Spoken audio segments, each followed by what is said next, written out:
Welcome to my channel. Today's movement is the archer push-up. This one isn't for the faint of heart. We have been working towards this one for quite some time now. We're going to get into it right after. Alright, so today we're doing the archer push-up, which is also known as the pistol push-up or sometimes the diamond push-up. But before we get into that one, I want to show you two progressions that are going to help you work your way up to being able to do an archer push-up. So first we're going to start with the archer on the wall. This is a great place to start if you've never done any kind of pistol or archer type of push-up before, because it allows you to use the wall to support yourself and to control the amount of weight that you're doing with your arms.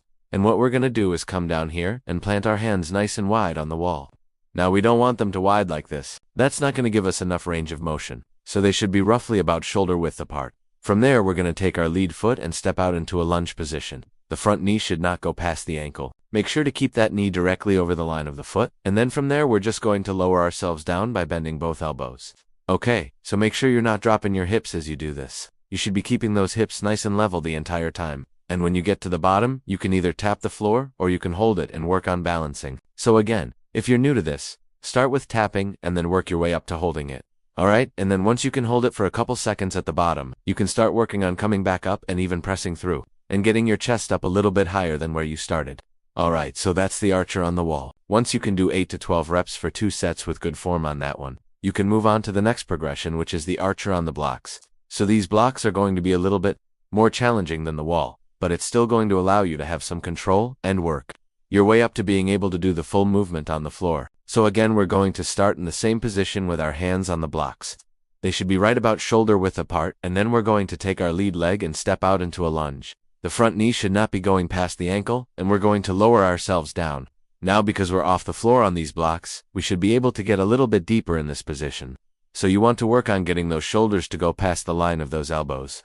When you get to the bottom, again, you can tap or you can hold and work on balancing. So again, if you're new to this, start with tapping and then work your way up to holding it. Once you can hold it for a couple seconds at the bottom, you can start working on pressing through and even pressing through all the way up and getting your chest up above where you started. So that's the archer on the blocks. Once you can do 8 to 12 reps for 2 sets with good form on that one, you can move on to the final progression, which is the archer push-up on the floor. So once you can do the archer push-up on the floor, that means you're ready to move on to the next progression, which is the archer push-up. So to do that one, obviously, we're going to come down and plant our hands on the floor, turn our feet to the outside, and again, we don't want them too wide, so they should be about shoulder width apart. From there, we're going to take our lead foot and step out into a lunge. The front knee should not be going past the ankle. And you notice here how I'm keeping my hips level the entire time. From there, I'm going to drop myself down.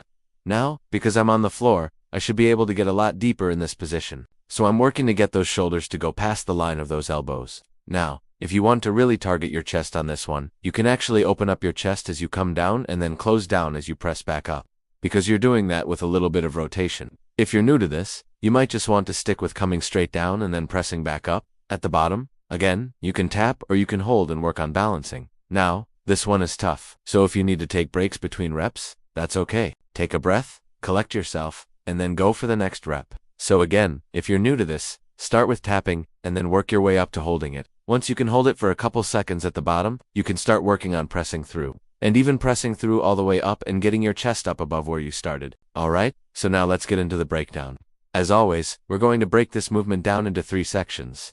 First section is going to be the starting position and setup. Second section is going to be the lowering phase. And the third section is going to be the raising phase. Let's go ahead and take a look at the first section, which is the starting position and setup. So to set up for the archer push-up, first we're going to come down and plant our hands on the ground. Turn our feet to the outside and plant those feet firmly. Remember that our hands should be slightly wider than shoulder width apart. That will give us the best range of motion. Then we're going to step out into our lunge position. So we're going to take our lead foot and step out into that lunge. Now we don't want the knee to go past the ankle. It's going to create a triangle shape with our body. So we're going to have our 2 legs forming the bottom, and then our chest and our torso forming the top. Now remember that the front knee should not be going past the ankle. Make sure to keep that knee directly over the line of the foot, and then our hips should be in line with our feet. So we should be looking like a plank or a front lever position.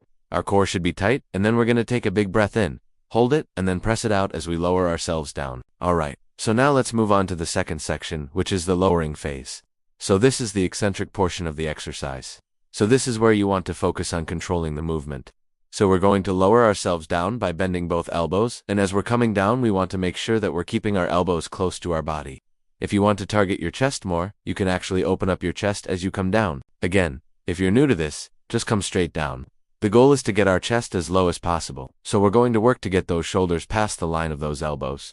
As you come down, you should be feeling a stretch in your chest and in your triceps. You should not feel anything in your shoulders or in your biceps. So this is a chest exercise. As you come down, you want to work on keeping your hips level. So don't let the hips drop down like this or up like this. They should stay nice and level the entire time. And again, you should be feeling the stretch in your chest and in your triceps. At the bottom of this movement, we should be at a 90-degree angle with both of our elbows. So from there, you can either tap the floor or you can hold and work on balancing. Now if you want to work on balancing, I would recommend putting a pad or something under your chest so that you don't have to hold it out for as long. And then as you get better at balancing, you can work on removing that pad. Alright, so now let's move on to the third section, which is the raising phase. This is the concentric portion of the exercise, and this is where we're actually going to be building strength. So this is the part that you want to focus on pushing hard on. To come back up, all we're going to do is drive through our heels and push our chest up and then step our feet back in. So we're going to press our feet down into the floor and drive through our heels, and then we're going to bring our feet together and step our lead foot back in. Now, as you're doing this, make sure you're not arching your back. Your spine should remain in a neutral position the entire time. You should be feeling the muscles in your chest and in your triceps working the entire time. When you get back up to the top of the movement, make sure that you reset your position before coming back down for your next rep. So you want to come back up to this starting position. Make sure that you're in that plank position. Tuck your chin, take a big breath in, hold it, and then press it out as you come down. Alright, so let's go ahead and put it all together and put it all the way down and all the way back up. So we're going to come down, come back up, then go back down. And alright, so you want to shoot for 3 sets of 8 to 12 reps. Now remember that if you're new to this movement, start with the archer on the wall or the archer on the blocks and work your way up to doing this on the floor. If you found this one to be too easy, you can actually elevate your feet up on top of a bench or something, and that's going to increase the difficulty of the movement. So again, if this one's too easy for you, try that one. Alright, that's gonna do it for today's movement. Don't forget to like and subscribe, and we will see you in the next video.